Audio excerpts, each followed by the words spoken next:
Hi, and welcome to Things You Didn't Ask For and Didn't Need to Know. Today we're going to be talking about random stuff that we find interesting. Don't forget, if you enjoy the show, to hit the like button, to subscribe, and if you're on YouTube, to hit the bell notification so that you get notified when we drop new episodes. And give us some comments if you find anything interesting or you have any questions. I'm Barry. I'm Donal. And I'm Mart. So, as Barry said, we're going to be talking about random stuff that we find interesting. I guess generally that's what we do anyway. But we, just to remind, I guess, people who may have missed the last few episodes, we kind of split things up a bit because we found that a 2-hour episode was a bit long. So we're now dropping an episode per week instead of a big mega 2-hour episode every 2 weeks. And in one of those episodes, we'll talk about our main topic. And then every other week, we'll just talk about random miscellaneous stuff, which is what you're landing on today. Enjoy. So, Okay, Barry, what do you have for us today? Okay, well, I'm going to start with a top 10. Nice. Because why not? I haven't done one in a while. oh, wait. I just realized we should say to our listeners, Happy New Year. Oh, Happy New Year. Oh, yes, Happy New Year. I was wondering, yeah. is there a statute of limitations on Happy New Year's? Yes. I don't know what it is, but there's definitely one, we're past it. Because today is the 23rd. I always find it a little bit annoying when you're back at work, and probably for the first week, you can't start a conversation with anyone if you're like, oh, hi, I'm just asking about this thing. And oh, wait, Happy New Year. Happy New Year. Now, can we talk about the thing that I'm phoning you about? Yeah. You know, but then again, I do lack certain social skills that maybe I should develop. Yeah, I know. I don't know. I think I'd be in the same boat. It's like, yeah, say it for the first couple of days and then drop it. Anyway. We're done, Welcome to 2024. Indeed. Okay, hit us up, Barry. What's your list? Top 10. This is a top 10 of the richest musicians. Okay, which I found it fascinating because a lot of these guys, you kind of expect them to be in there, thereabouts. Some of them you wouldn't, though. And an awful lot of it is the ones who are smart about their money more than the ones who sell all the records. And are these living and dead or just living? These are actually all living. I think. Actually, You might correct me. I think they're all living. I have a very good idea who's going to be definitely on the list. I have a thought as well of one person who I think will be there. Who do you think, Mert? Okay, you can see the list from No, here. we're not looking. Not cheating. My immediate gut, even though I actually don't think he's going to be there, but the most money-grabbing, money-smart musician that I think of immediately is Snoop Dogg. Okay.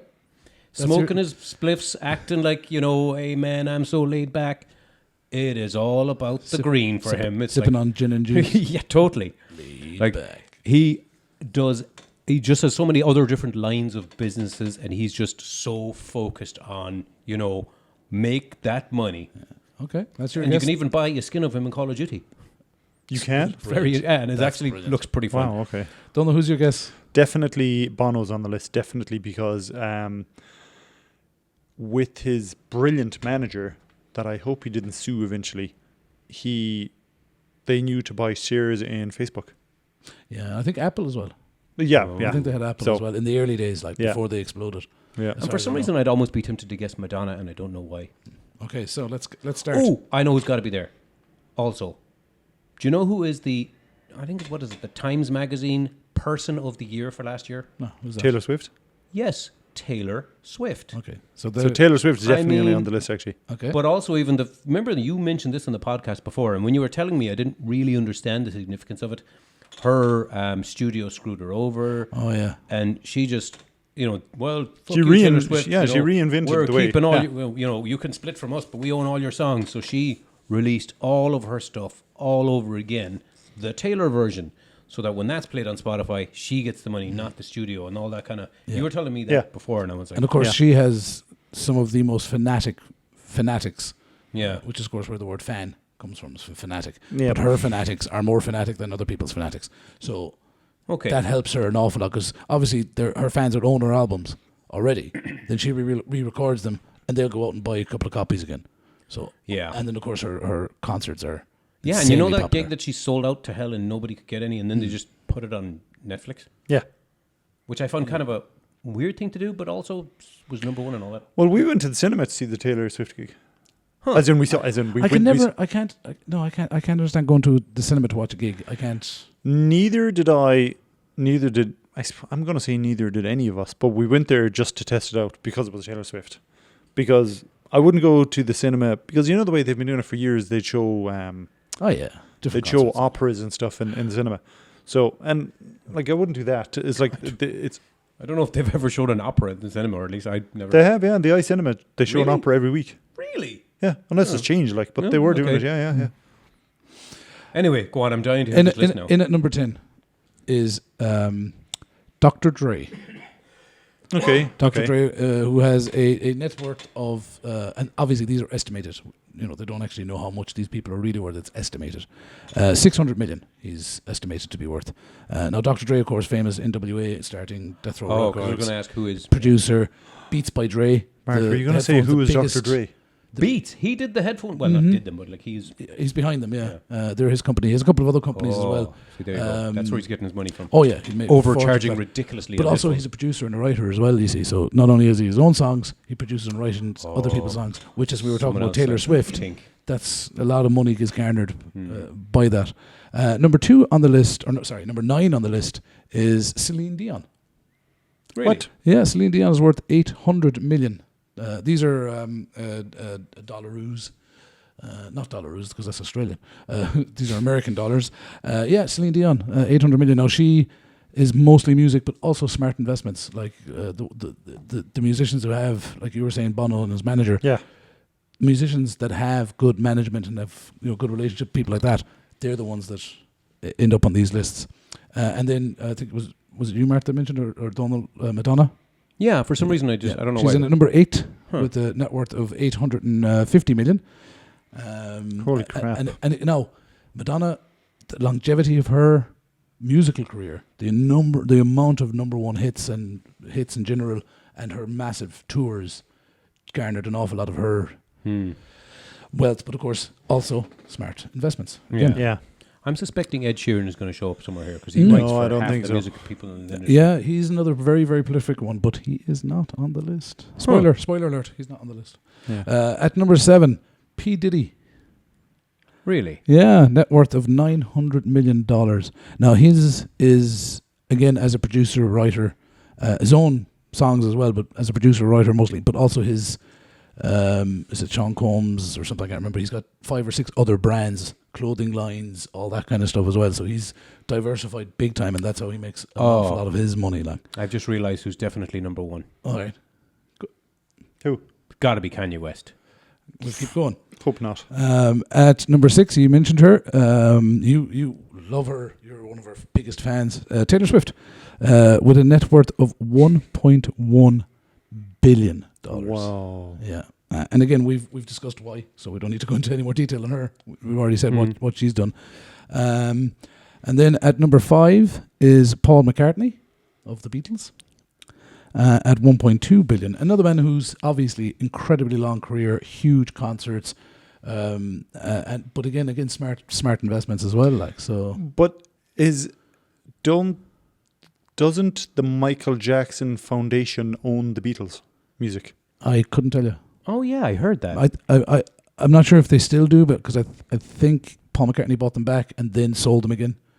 But I might be wrong on that. Yeah. Okay. Yeah. Because the way an awful lot of recording artists are now just selling the rights to all their songs. But I was going to say anyway, even if you bought the Beatles right now, or you own all their music, they're not really making that much money anymore. Oh, yeah, they How are. often do you, Man, No, yeah, they Mark, are, yeah. go on to how often Spotify. do you hear a Mark, Beatles go on to song? Spotify. Go on Yeah. Spotify and find out what their monthly listens are. Yeah, it's insane. It's massive. They only had a brand new song come out a couple of months ago.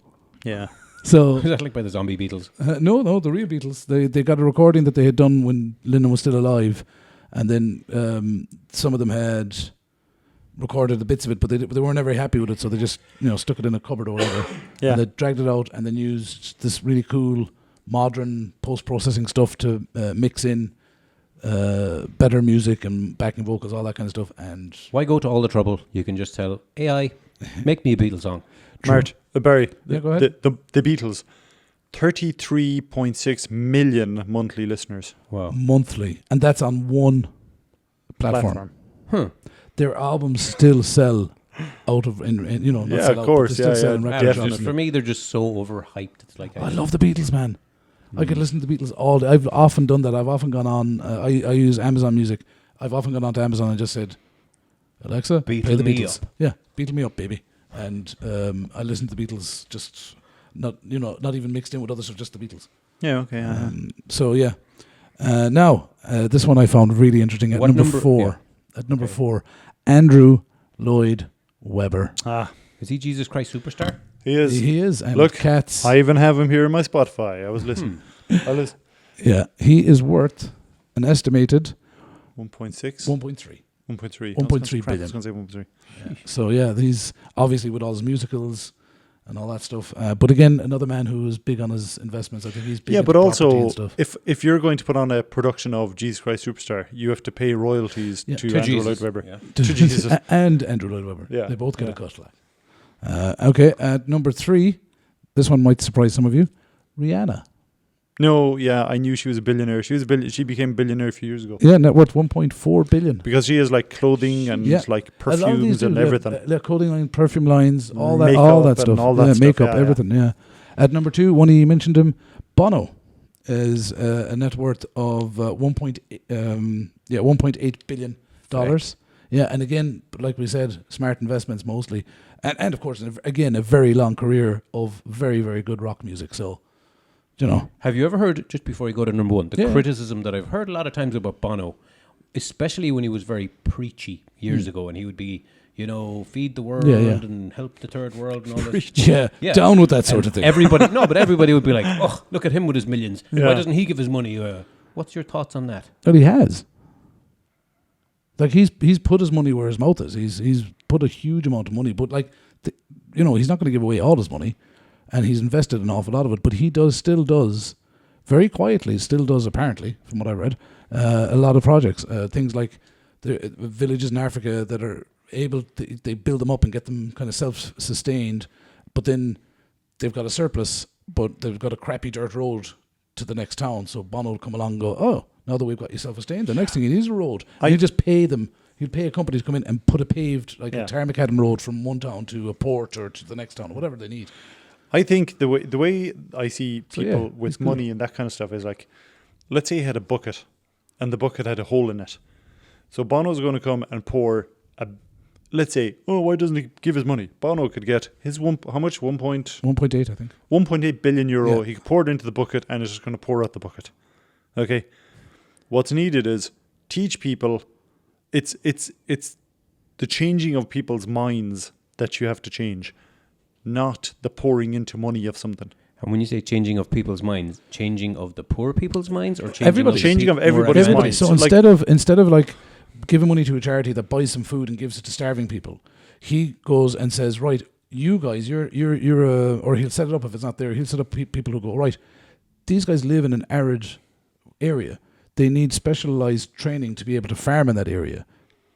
I'm paying you guys to give them that training. So I think most things like charities that deal with, I'm going to say the third world, just because it's the more extreme example of a case where help might be needed. Most of them don't just give a bag of grain. They will give sustainable type stuff, unless it's an actual famine in the middle of happening right now or some emergency. A lot of There the are time. usually a The lot of... the worst thing is that a lot of them, they ship in grain and they ship in food and they ship in clothes. And then, especially in areas where there's war as well as famine, and then the warring crowds will take it and sell it. And buy more that's guns literally and what was stuff. happening. And you know the movie Black Hawk Down Yeah.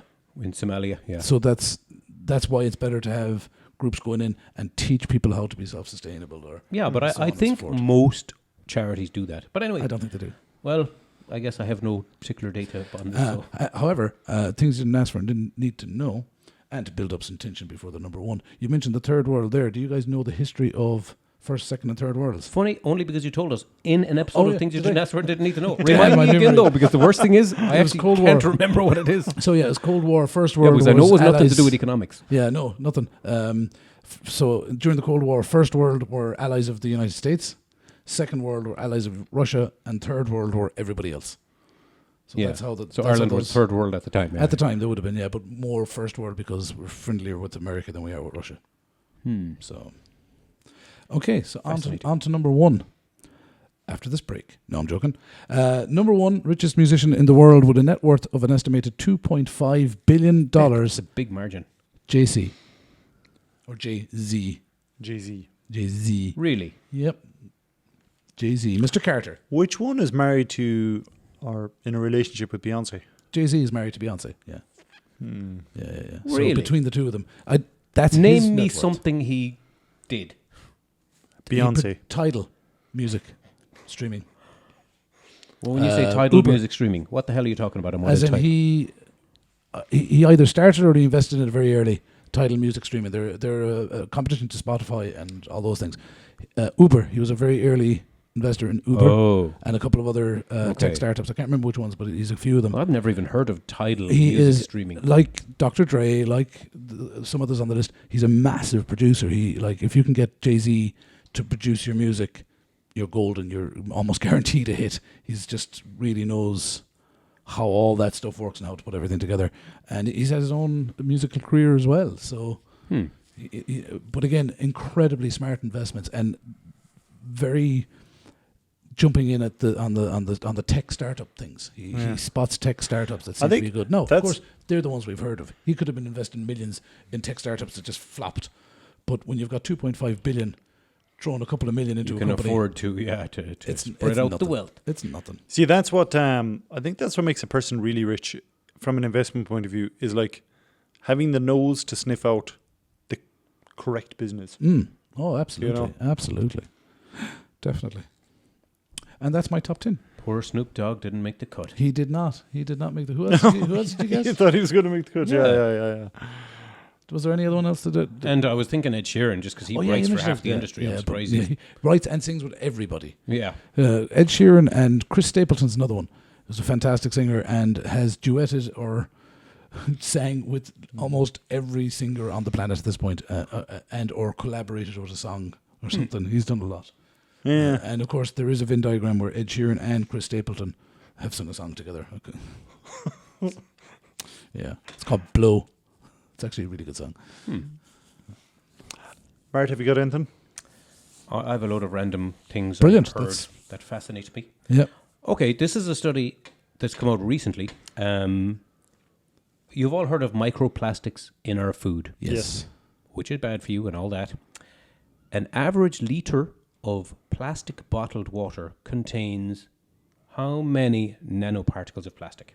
Nano. Because nanoparticles are basically tiny and I'm- the number is meaningless. I'll still let you have a guess. I'm going to say, do you have the measurement part of there's ppm, like parts per million? That you don't have that? No. Is it part from? Yeah. Okay. Okay. So what are we looking at here? Like if I say a million, is that like the entire bottle? No. Okay. In fact, I'm just going to cut to the chase and just say it. Do. No, wait. Let me guess. Let Donald have a guess because it's an I'm gonna arbitrary say- number at this point. Okay, nanoparticle. Okay, so if you're talking a particle is like a huge chunk of stuff. Already regret starting know, this yeah. guessing Me game. too. Why did I do it? I'm going to guess 250,000. And that's exactly right. Right down to the exact. But the thing is 250,000. Yeah. It's a quarter of a million Nanoparticle. nanoparticles. Just know that's a lot of plastic going into your body when you drink a bottle of water. Yeah, but I mean, is it's kinda at a bad. 1 litre bottle of water, isn't it? So I think you should be more impressed that I what guessed it percentage of exactly the correct. bottle of water is 250,000 nanoparticles? Probably a nanopercent. I have no idea. It's very small. But it's just more. Because I've never felt a drink of water. You're not going to be like little bits of plastic stuck in your throat. But I don't know. It's just kind of shocking to me that It it's is. so bad. It To is. do with that, I heard once that by the year 2050, there's going to be more plastic in the sea than there is fish. Than there is in the Kardashians. Yeah. Well, I guess I would. Actually, I'm not sure if I believe that. That's shocking. It Even is though we shocking. are overfishing the sea, that's probably a very pessimistic projection. Well, there's a point where the amount the of amount fish, is going down all the Yeah. time, and the amount of plastic is going up all the time. So Yeah. I'm sure at some point, but they reckon by 2050, is it? 2050, Jesus, that's pretty close. Like, that's 25 years away. Fascinating. 26. So we're all screwed. yeah. Throw in the hat. No, our kids are screwed. What, 25 years from now?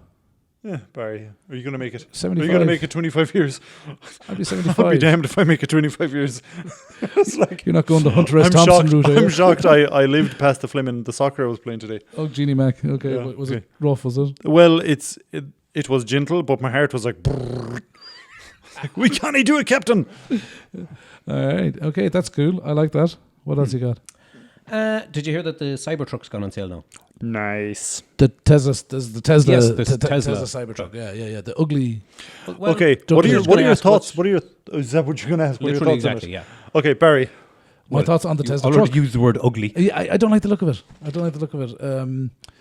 It's like, oh look, we're going to be futuristic for the sake of looking futuristic. It looks like a car out of RoboCop or one of those not too distant future. Remember, Barry, that this is pretty much Elon Musk gave the final design. Elon Musk definitely says things like, make it cooler. Make it cooler. Oh, no, make it, I'd say make he it more drew that futuristic. himself on the back of a napkin and said, make that in Make real that life. car. When he was And 6. except he decided not to call it the... what was the one in The Simpsons where Homer designed the car with his brother? Yeah. It was ridiculous. I was going to say Canyonero, but that was the SUV that was just Unexplained fires are a matter for the court. Canyonero. But that's the one. so, Mart, what do you think of the truck? Oh, I think it looks class. Here's the thing. I think it looks cool. I heard this. I don't know. I don't know where I saw this or heard it or read it. But it was someone gave the scenario if we manage to get to the point where all or most people have electric cars, so they're Tesla trucks or whatever, and they're driving on a road and there's a major snowstorm and everything gets backed up. And obviously this isn't going to happen where we live in Ireland, but it could happen in parts of the US or Canada or a lot of other countries that get like a lot of snow. What happens there when all those cars are backed up and all their batteries run out and they've no heaters? And how do you rescue them? If you've managed to switch everything over, all the cops are in electric cars as well, and they're stuck. They can't get out there either because their batteries won't last long enough to get there and back. Well, are you saying specifically you're using what? Are you saying that their batteries run out because they're stuck on the road and they've got to have heat because you'll die otherwise because it's a snowstorm and it's really, really, really, really cold. So they have to keep the And heat how many going. hours would they be stuck here? I mean, well, talk about a motorway full of cars and the snowstorm blocks the road.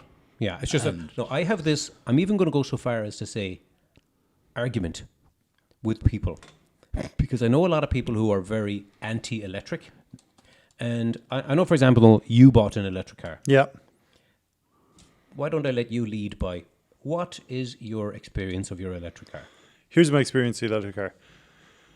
The absolute massive lack of understanding about electric cars is okay when you go down to the shop and you ask someone like, hey, person who works behind the till in the shop, what do you think of electric cars? And they're like, oh, I might get an electric car, blah, blah, blah. That's okay. The ignorance about it is absolutely fine. When myself and Linda got the car, we literally sat in the car. I remember we sat in our Nissan Leaf. We asked the guy in the salesperson to turn on the car for us. He said, okay. And then he went to the car, then came back. Then myself and Linda sat in the car. And then we went out to the salesperson again and we were like, could you turn on the car for us, please? He said, it is on. It's just that it wasn't making any noise. Yeah. So we were like, oh, right, okay. So that tells you how little we knew about cars, okay? Now, that's one thing. But the government is meant to know this stuff. Well, part of the government, anyway. The Minister for Transport is meant to know this stuff. Yeah, for okay. example. But then there's And the Minister for Energy. The energy is meant to know it. Yeah. Okay. But then there's loads of legislation and everything around it. I'm going to say the government is meant to know this stuff. Yes, they are.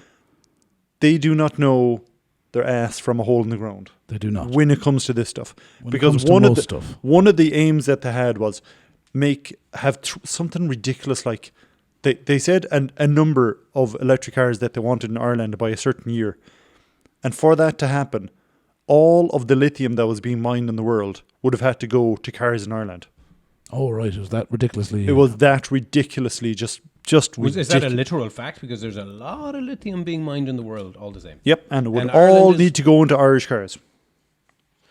And also, where would they charge? I mean, you can't do it without having a massive but infrastructure let's circle back to the change. charging infrastructure. Yeah. Yeah. But if every single household in Ireland bought an electric car, they could easily do that right now with all the lithium in the world. Because there's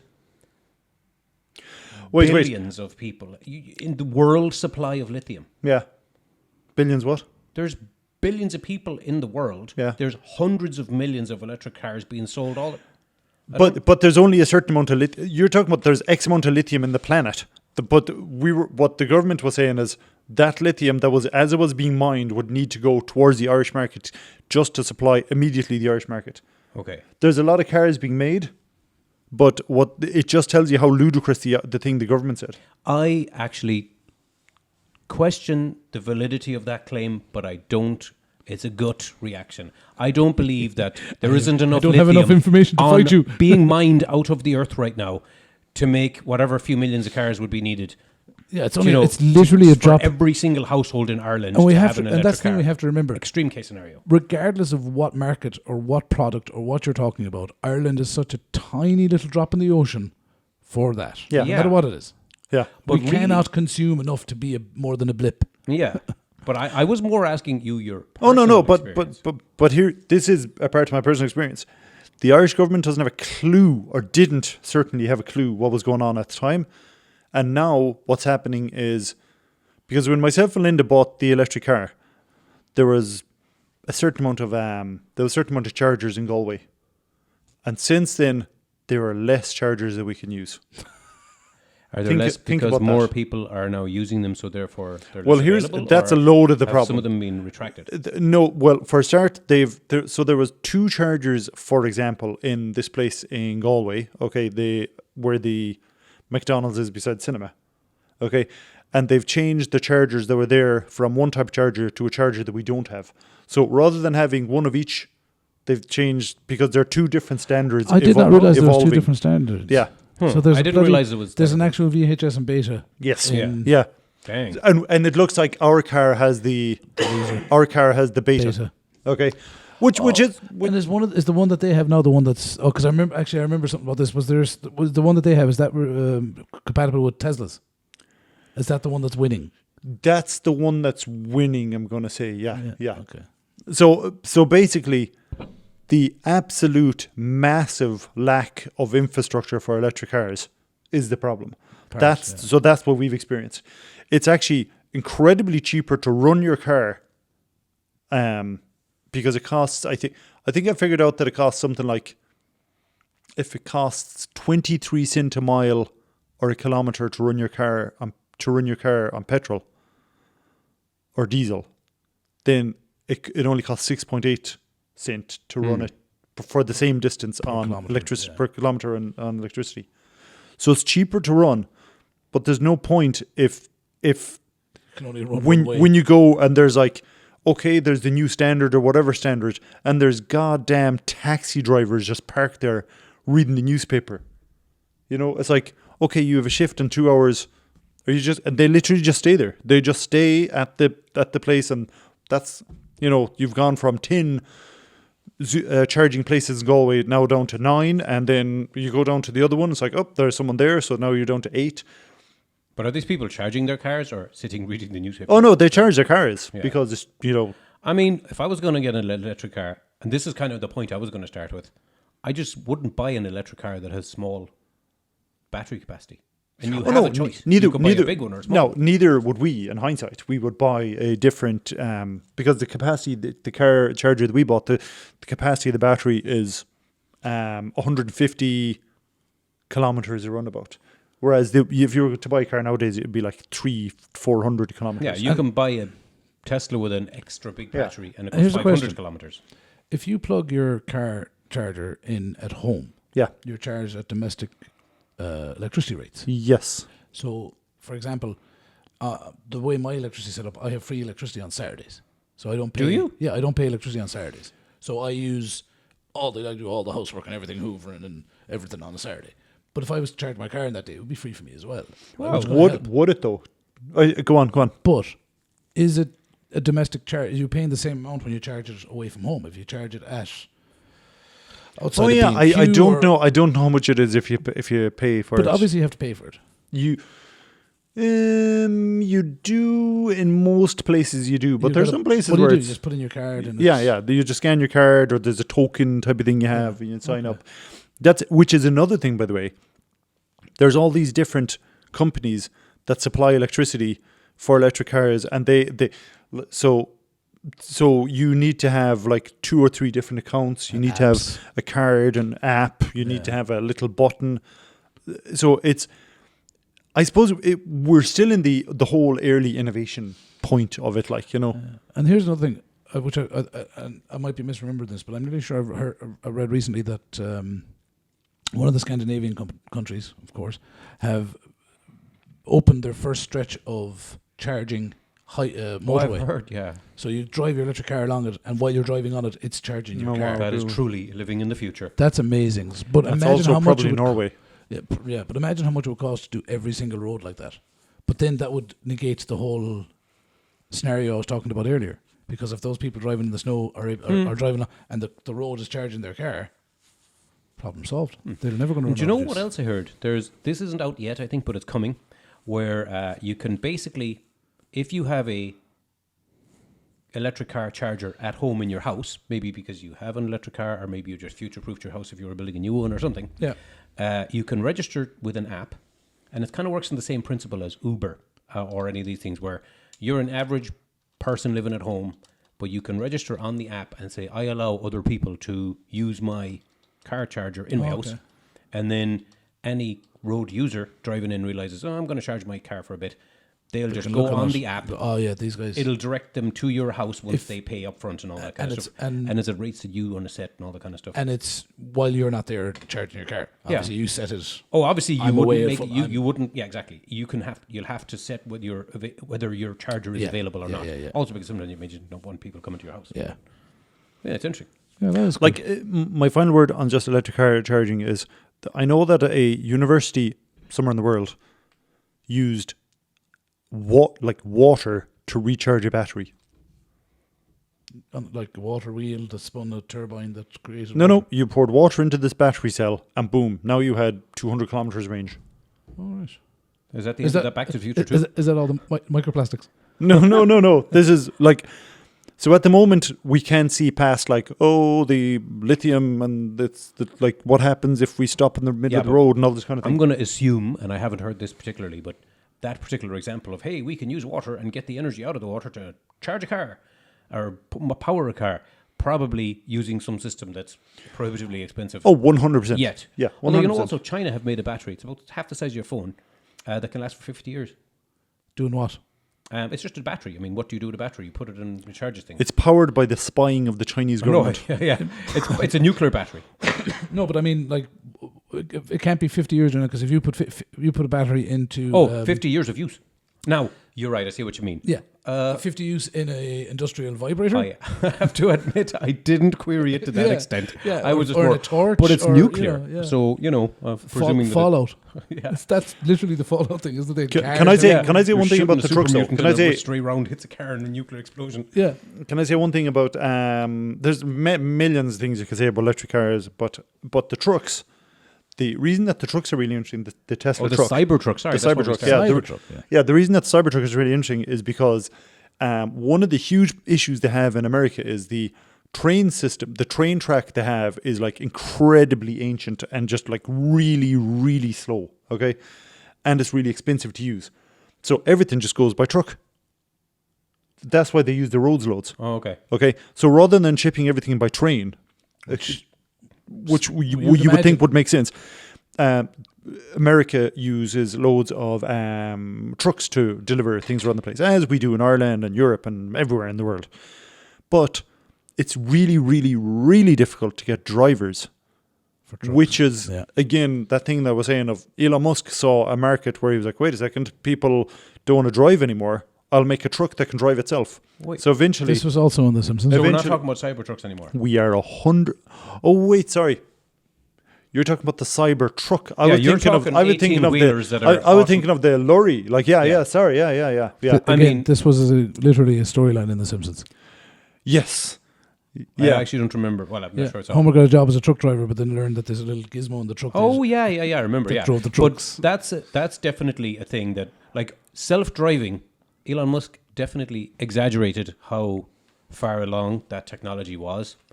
But it is at a point where you could send an 18-wheeler truck, you could send 20 of them in a row, all 2 inches apart, driving up a motorway at 100 and something miles an hour, and it'll go from one start of the motorway up to the other point, hundreds of miles, whatever, perfectly safely. Negotiating, driving around other cars and everything. That self-driving is at that point. It's not at a point where you can have your car drive up the Irish country road with the grass growing up in the middle of it. That is a ways away. But yeah, you could definitely get rid of truck drivers driving cargo in that respect. Yeah, I was mixing up the one. Well, here's an interesting thing. connected to that, the companies in America again are so desperate for drivers they actually start paying for ads in truck driving simulator games.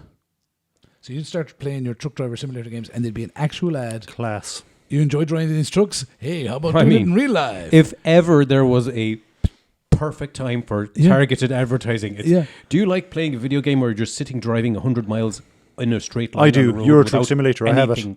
Yeah, I just don't understand. And I also object to the word game being used for that. It ain't no game. It's like some other simulation thing. Yeah. So when you reverse your truck successfully and get its cargo unloaded, you feel pretty good. Yeah, I'd still rather drive around in GTA. Oh yeah, you get a much quicker dopamine hit. Yes, exactly. But anyway, to come back to the Cybertruck, I love the look of it. It looks really cool.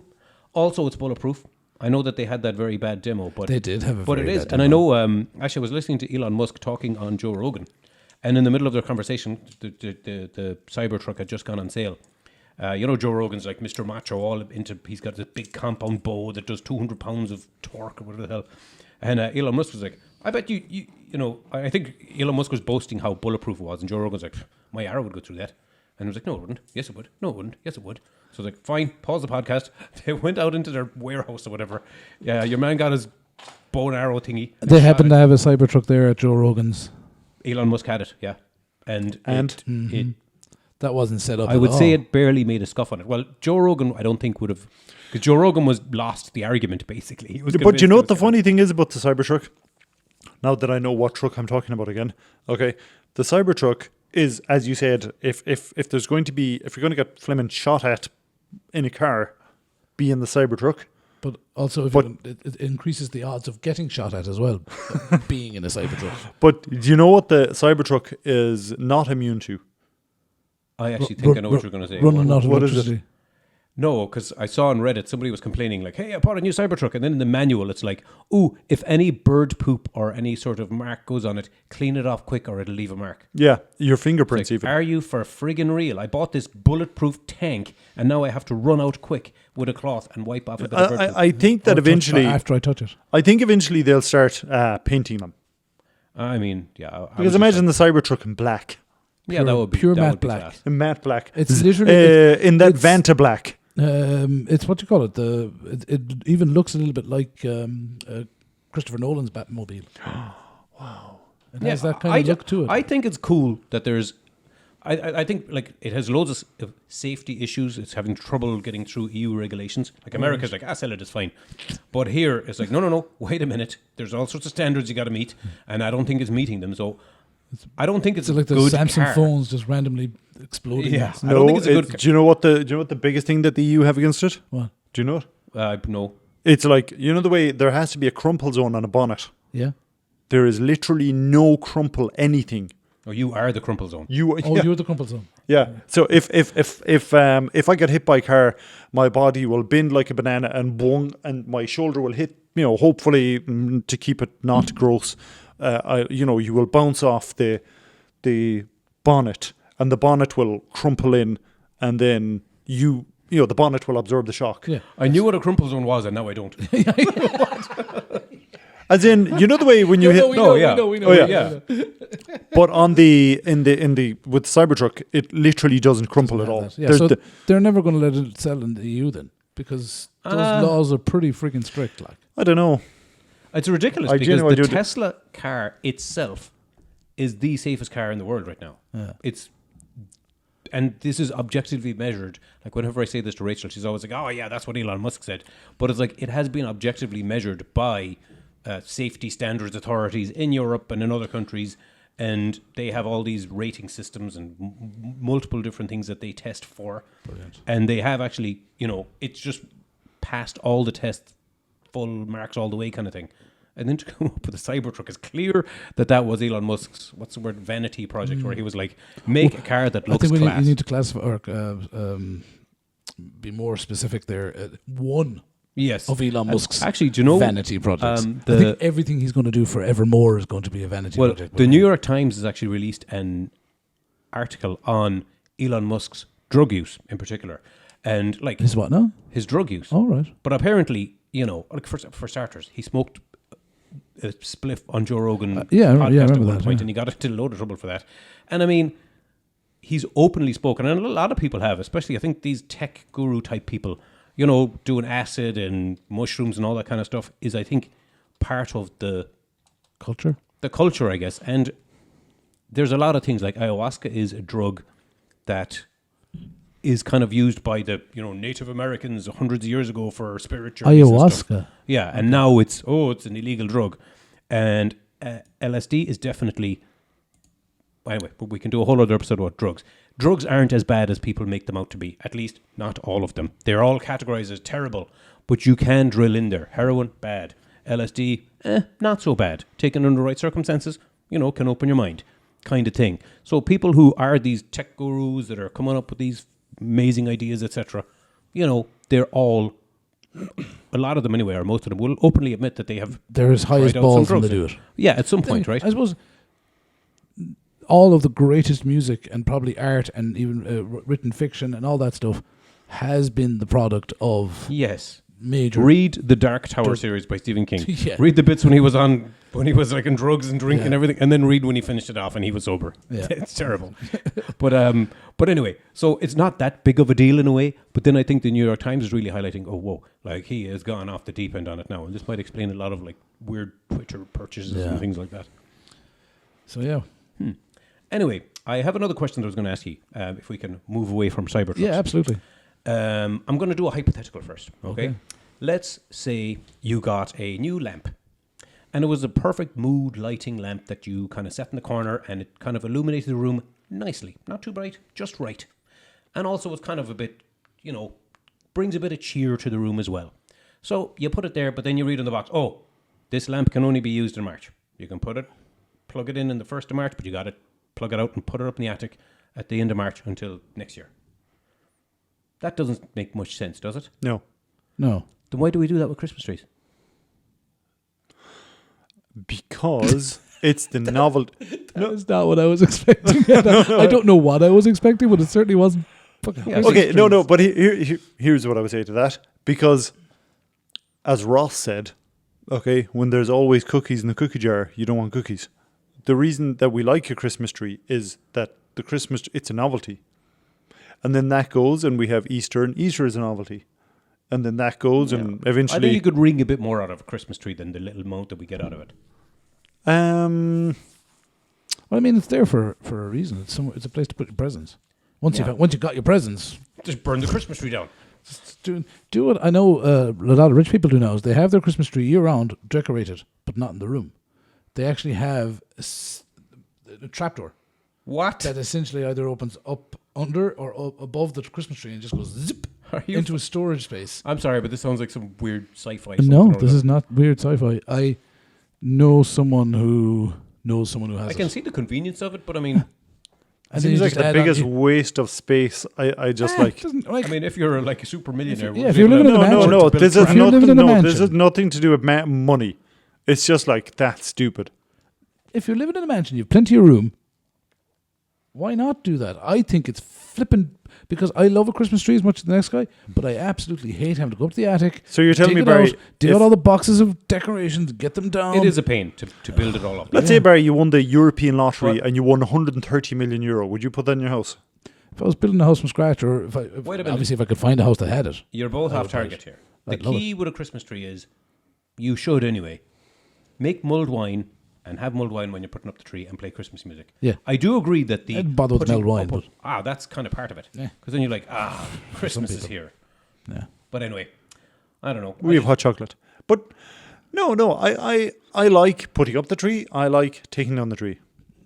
I don't like putting it up or taking it down. I like it when it's there. So to answer your question, on the 100%, yes, I freaking would do that. Oh, that's interesting. Would you, Mert? I'm thinking I would hire help and then leave it to the help to do. While you sit there drinking mulled wine, watching them, Yes, exactly. Playing Christmas music. playing Christmas music, and That Throwing is baubles at them. That's not Faster! where that's not where I'd put that bubble. And then Christmas is over, tree gone. Yeah, I get it. No, I always want to be like, and I don't sound like a child here, but it's like I always want to leave the Christmas tree up a little bit more. Yeah, and just for anyone that doesn't know it, we are sitting here on the 23rd of January looking at the Christmas tree. Mart's Christmas tree. To be fair, on this one occasion, and I know in the middle of the pandemic, I managed to convince Rachel that we can't lift it up to March or April or something because it's like no one is here anyway. But I know we've just been away all January. Although, I've been sick. Actually, this is part of the reason why the Christmas tree's still there, and also Why we haven't had an why episode. we missed an episode. We were meant to come back right at the new year. We were meant to have 2 new episodes up there by now, and I got sick. Yeah. So, but we've had and we've talked about this before. We this isn't our job. This isn't our full-time gig. This is just something we do for fun. So real life will get in the way. So we apologize if our episodes don't drop as regularly as we would like them to drop, or maybe as much as you would like them to drop. But that's just the way it is, you know. You know, actually, speaking of getting sick, because I know I had COVID last year, which I think we missed a few episodes because of as well, and I had a proper flu, so I was sick for pretty much 2 weeks nearly. But you know how one of the responses, in fact, probably the most common response I got from anyone that I told, "Oh, gee, I'm feeling terrible. I am so miserably awful and ill." Really? You're sick again? Yeah, we said that as well. Yeah, everyone says it to me. It's like, well, geez, thanks very much for the sympathy. I didn't Don't say that to you. anything. No, you didn't actually, Barry. But it's like, Because I wouldn't. yeah, I geez, don't you get understand sick that a lot. reaction. I do not understand that like, reaction of people. maybe I Yes, do. people can get sick more than once. And sometimes those 2 times can be close together. Yeah. And the appropriate response is, "What? You're sick again. What are you sick for?" Yeah, it's I would never say that to someone. I think that's ridiculous. People get sick. Marge, have you got anything else, sir? There's one last thing I was going to go on about. Actually, I have a ton of things, but we'll just say one thing because I think I might be running out of time. Do you remember way back in the day when there was a lot of different browsers? No, there's a lot of different browsers now. Yes. But back then, Like Alta Vista. there was no that's a Netscape Navigator. search engine, but Netscape Navigator. There was Internet Explorer and all, but Microsoft kind of did a bit of shenanigans because they were the provider of Windows, and they kind of abused that position by. I know another person would say, "Hey, it's their product; they're giving it to you. They can configure it how they like," but the EU disagreed. So you're saying when Microsoft gave you the computer and it defaulted had Internet Explorer on it? exactly, and Okay. 99% of users were like, "Hey, I want to go on the according to the internet. EU, I don't they give were a hoot." breaking. And the EU came along and said, "You use your position as the vendor of the operating system." Are they saying this now? No, this that they did is, it this historically. case is Historically. over for 10 Oh, or okay, 20 years. Okay. But historically, this is it. Sorry, I'm giving a bit of ancient history first, and then I'll tell a parallel I story. thought because you were sick, you went to the doctor and you're in the waiting room. And Yes, it's like, and also, what a tragedy that Titanic. yeah. But no, so We landed on the moon.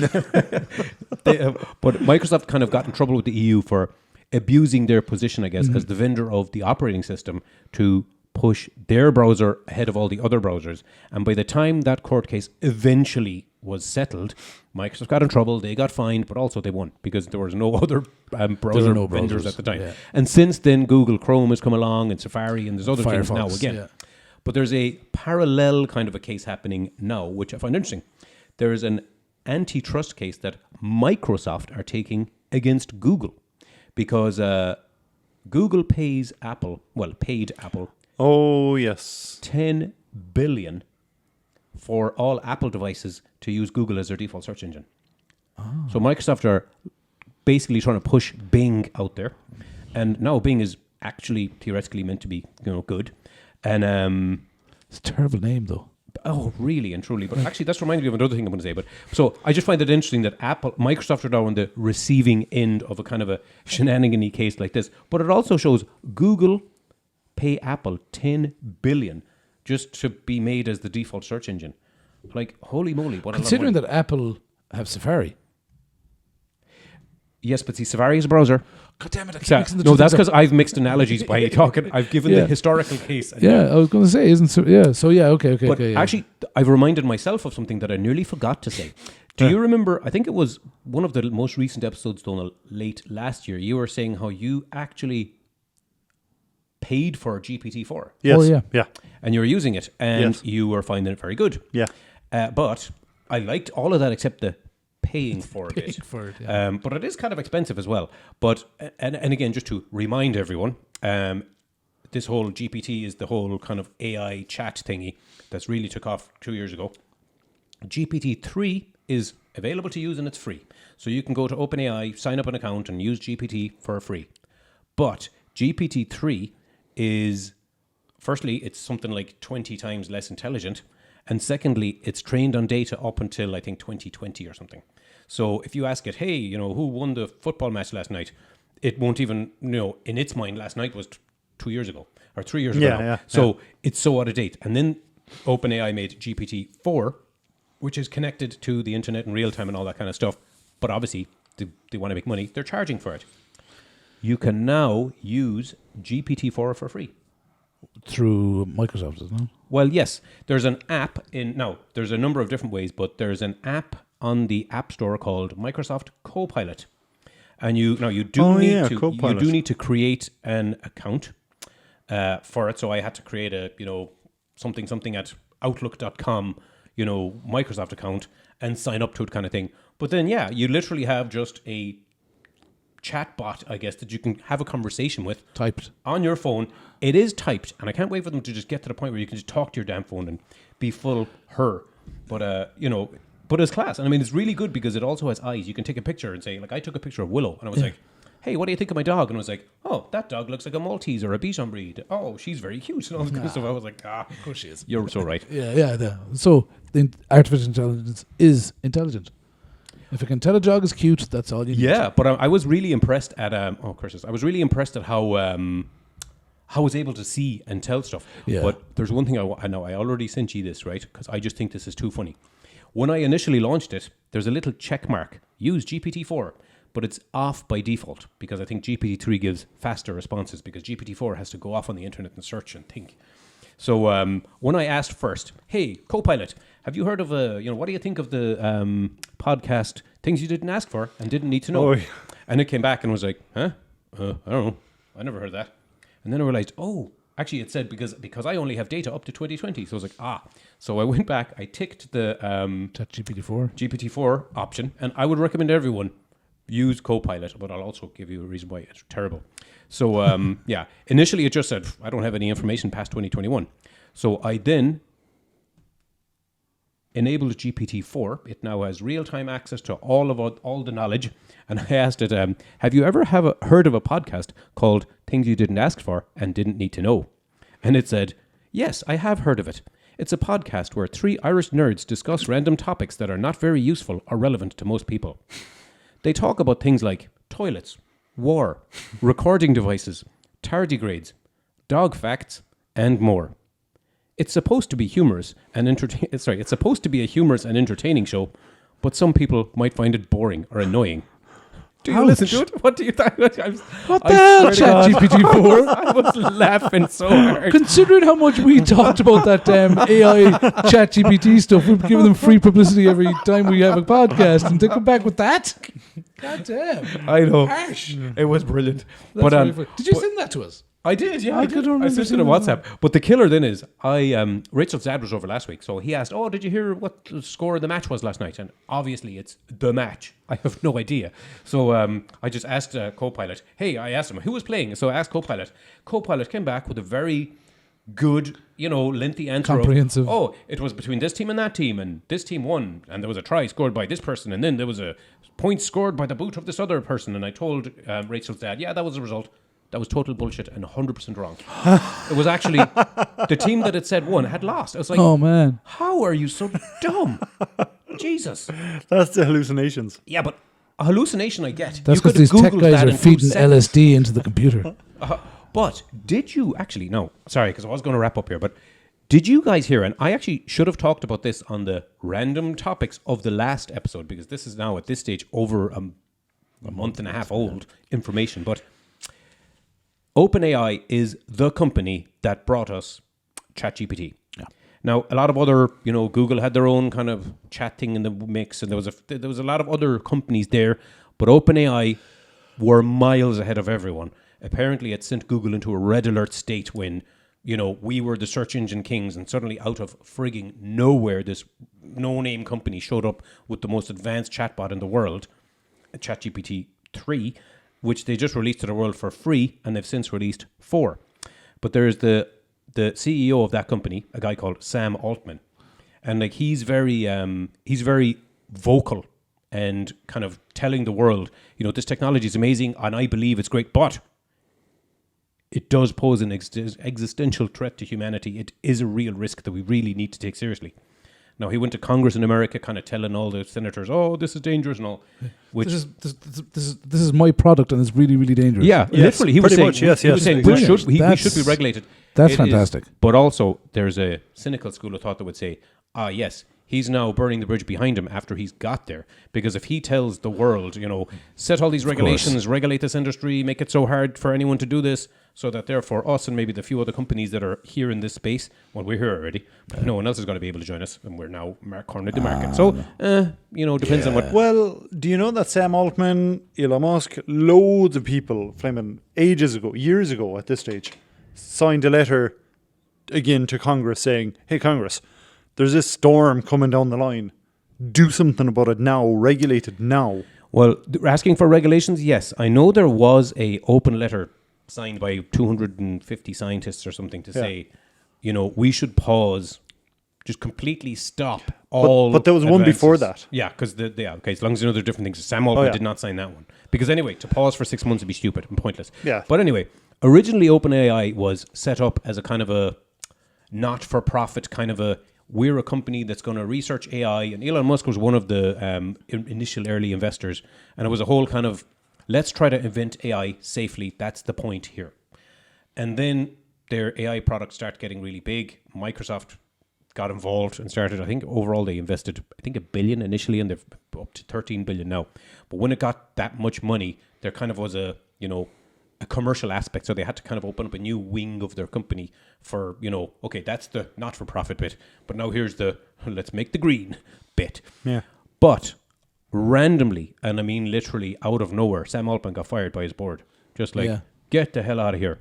And there was this huge big ruckus in the whole industry, and the long and the short of it is, within, I think, 3 days or something, he was hired back again, but partially because Microsoft said, okay, never mind OpenAI, Sam Altman, take whatever people you have, here's a blank check, come here, do it all again. Yeah. So it was the stupidest move I ever heard, ever. It's terrible. It was a bad move. It was stupid, and I was looking into what the hell was going on there, and apparently the board, which was the board of the not-for-profit part of the business, was 6 people. And they were 6 people who, initially were on a board of a not-for-profit. These aren't like super businessmen or anything like that.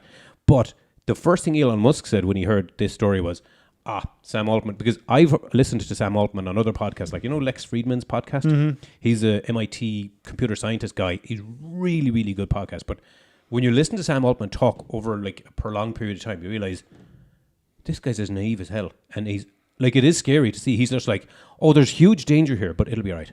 I know it's going to work out for the better in the end. And it's really and he is right about, there's a certain school of thought that says, the faster we progress this, the faster we get to a state where there'll be maximal human happiness.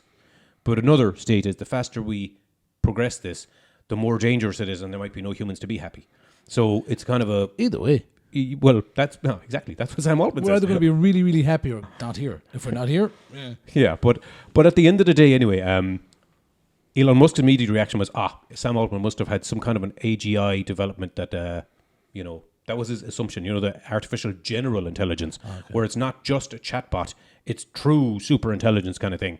And that was only a speculation, but there's a lot of speculation around that he was reckless about trying to pursue that.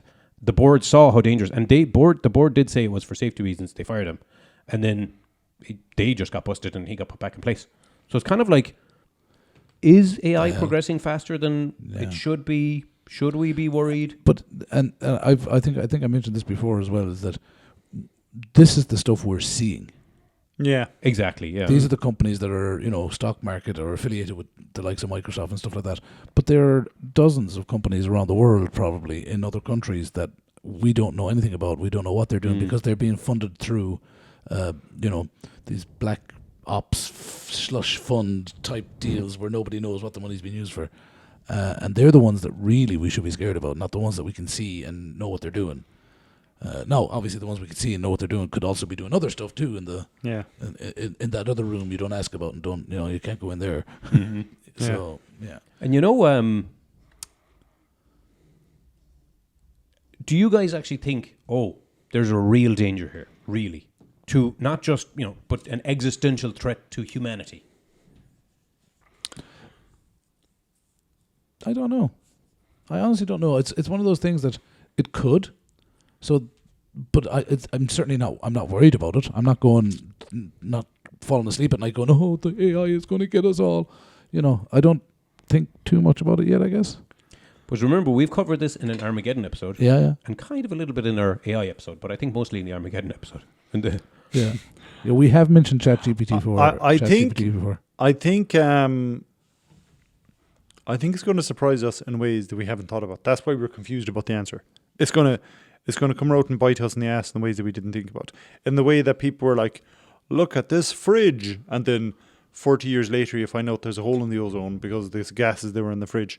We're going to find out with AI, there's loads of things that we're able to predict. And the things that are going to make us eventually control AI are the things we're not even thinking of today. Well, I'm going to leave you with this thought that I had the other day, because right now all AI is actually, as we have discussed in, I think, was it our first proper episode of this? It's a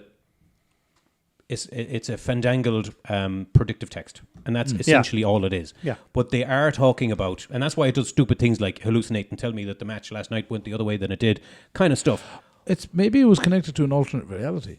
Yeah, maybe it crossed wires on the internet from world 72461, and that was the perfect result. Yeah, that was exactly the right answer. But I do think what's going to happen is there's going to be a fundamental kind of a change. What they're doing now is ChatGPT 3, 4, 5, and it's getting smarter and smarter, but it's still on the same fundamental kind of a foundation, I guess, large language model, predictive text thing.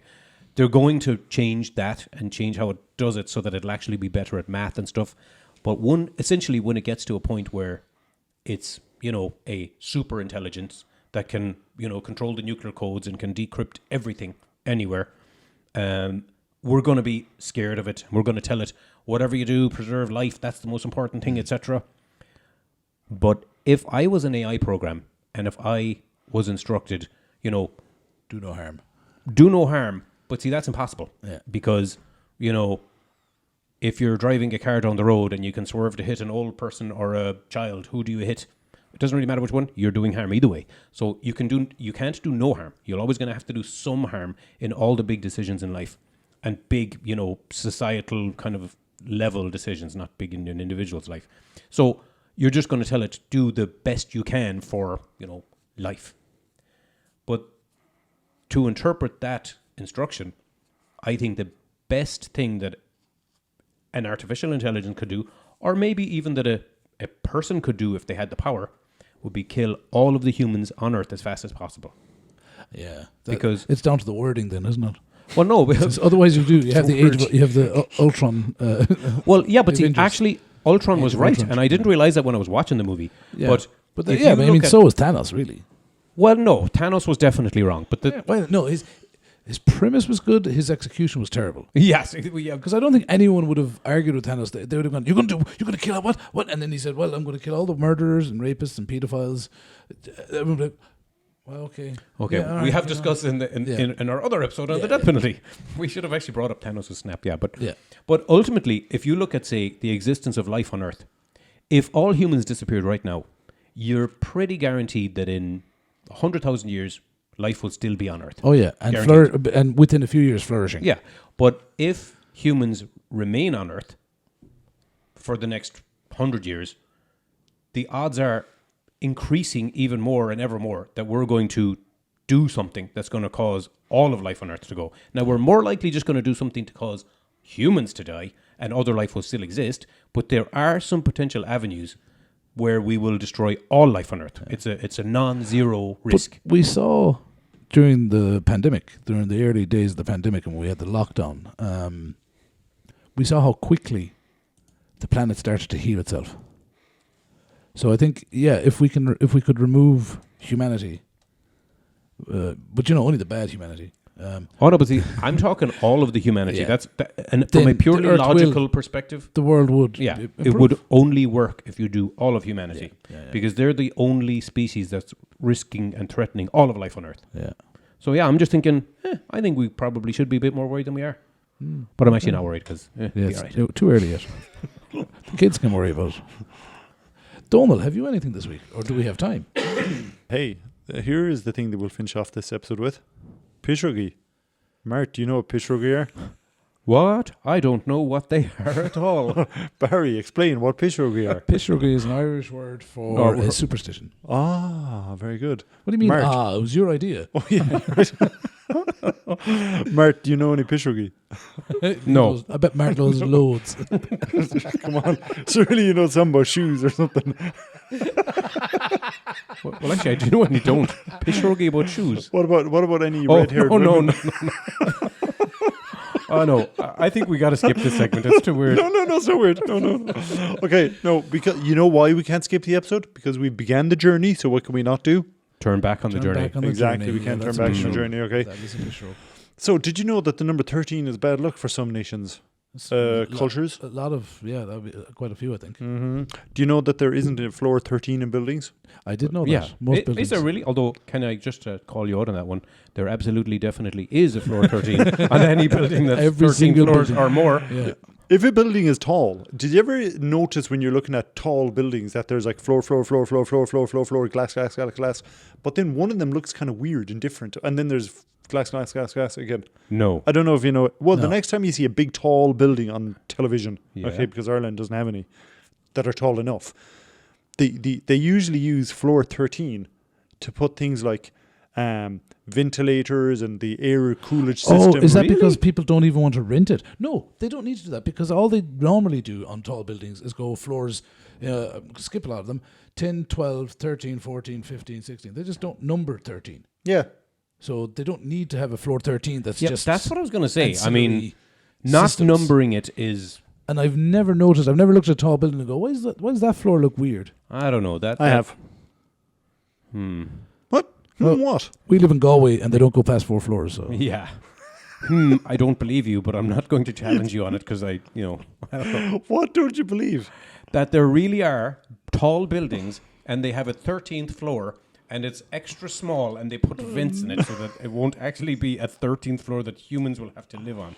it's only for John McClane. Look at this. Yeah, look at this random picture. Is a terrible example. Okay, Yeah, that's anyway, the we're not worst. going to go looking Yeah, at we could just go pictures. Googling now. Yeah, Sorry, that's perfect. everyone is listening. We're going to go looking at pictures Okay, for a while. so basically, breaking a mirror is bad news. Is a pishrug. Okay, Pishrug. knocking on wood, Barry. You did knocking on wood there. Yeah. Okay. What's See, another breaking one? a mirror makes sense to me. Because if you break a mirror, that sucks. Now you have to clean up broken glass. Especially if And you have to get a new mirror. If these superstitions go back any length of time at all, mirrors were incredibly expensive. Yeah. What I think is interesting about the breaking the mirror ones is it's so specific in the length of time the bad luck lasts. The 7 years bad luck for breaking a mirror. Yeah. And is it cumulative? Like if you break a mirror and you're 4 years into your bad luck and then you break another mirror. 3 years away from retirement. yeah. Are you now up to 10 years? Can you serve the bad luck concurrently? Concurrently, yeah. So how does that work? Yeah. I don't know. What's another? The fairy rings. Do you know much about fairy rings? No. Okay, I always ask Marta. I always presume you do. Yeah, I always assume Marta doesn't. I don't know much. I don't know much. I Okay, know they're just- So basically, there are places where, like, we visited Linda's cousin down in County Cork, and there was an actual fairy ring in a garden. And the theory is that you wouldn't. So the theory is that in Ireland long ago, there were actual fairies. These were real, actual things that affected you, really. Okay, so Mom was saying that there was a tradition of if you're to throw water out the door, for whatever reason you throw water out the door, that you would say, like, oh, careful fairies, and then you throw out the water. Makes sense. Okay, if you're you'd be like, yeah, shoes, get out of here. Oh, Yep. you'd never find your shoes again. yeah, if you're if you're making poutine, which is an illegal moonshine, Moonshine. you would give the first drop to the fairies.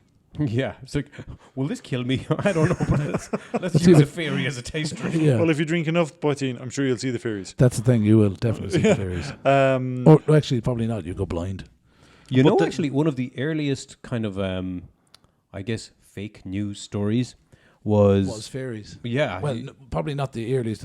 Probably the fake news is, Ugg wanted to get with Bugga's wife, so he told Bugga, "Hey, I saw a really tasty-looking mammoth going past." That was probably the first fake probably news. yeah. Okay, well, it was the first kind of a Photoshop effort ever done. Was where, fairies. yeah, these two kids they presented a photograph of two fairies at the end of their lawn. Yeah. And it was analysed by all the experts of the world. The photo was not doctored or At anything. the time. At the time, yeah. This is about 100 years ago. More. And anyway, yeah, it was like actual pictures of fairies with wings and all. And it was the most rudimentary kind of, they just cut them out, just drew them and cut them out and stuck them on a stick or something and held them up in Good front thinking, of a bush. Yeah, but no editing or nothing and it fooled the world. But basically, a fairy circle or a fairy ring is where like there was a bunch of trees would grow in a circle, and like I don't know why trees would grow in a circle. I don't know if Fairies they were planted. But basically, that's what it was. And I remember that when we went to this place in Cork and we went on a walk with this guy, he pointed it out, and it was basically a big, massive field, and in the middle of it there was a circle of trees, and it was a fairy circle. And there used to be a person. Do you remember this person, Barry?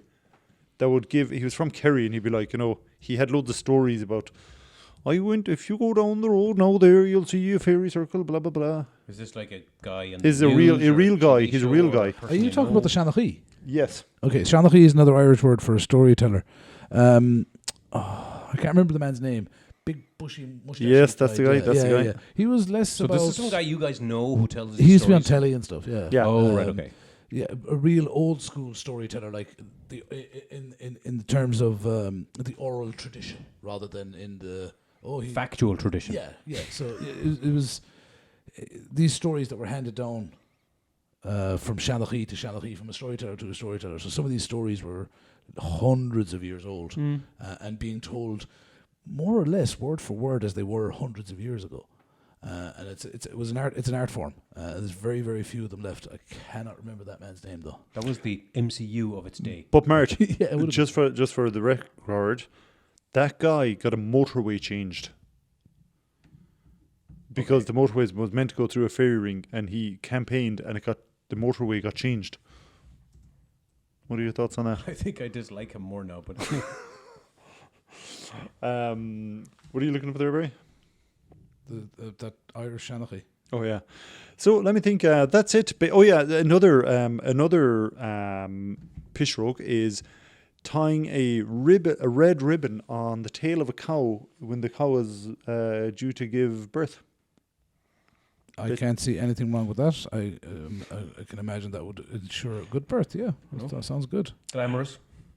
Glamorous. Oh yeah, we should say what Wallace said about the internet. What did he say about the internet? Oh, I don't know if he said it to you actually. Wait a second now. Maybe. What? That's very random. Okay, so look at this. Don't look it up, Wallace said, but give me an educated guess on how many websites there are on the internet. It's got to be. Now, websites. I'm going to say websites as opposed to web pages. Yeah, because each website could have. Multiple Yeah. pages. Like IMDb now would have, and Wikipedia, they'd have quite a few pages. Yeah. But Wikipedia is one website. IMDb is So how another many website. websites are there? In the world, all languages? Yes. 1 trillion. I was going to guess 16 billion. 16 billion, 1 trillion. That's probably overkill. Yeah, my guess was that. Oh, I'm no judge of numbers. Barry, do you still want to stick with your I'm 1 sticking trillion? with it. I've said it now. No backsies. 1,000 billion is yours. Yeah. Oh, Okay. you guessed, Donald? Or have you I had guessed, look, 1.4 billion. Okay. Okay. And Wallace said, Mom said 500,000. Mart said 6 billion. Hey, wait, you already did say you 6 done billion. a guess. You asked us earlier. and Yeah, I did kinda you say randomly- 6 billion this I time? think I said 16, and then I said, or maybe 6, and I'm not sure. I just shot Split from the the hip difference. there. Split the And Wallace said it was 1.13 billion. Huh. And over 80% of them are not used or updated. Huh. And of course, 80% of the rest are porn, Yeah, that's it. which makes me shocked. I'm shocked at that number. There's 20% of the internet I've never even looked at.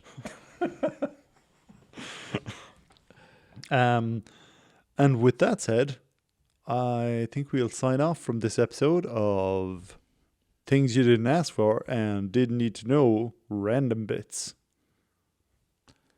Alrighty. Yep. Goodbye, everybody. Goodbye, everyone. Goodbye, everyone. Boom.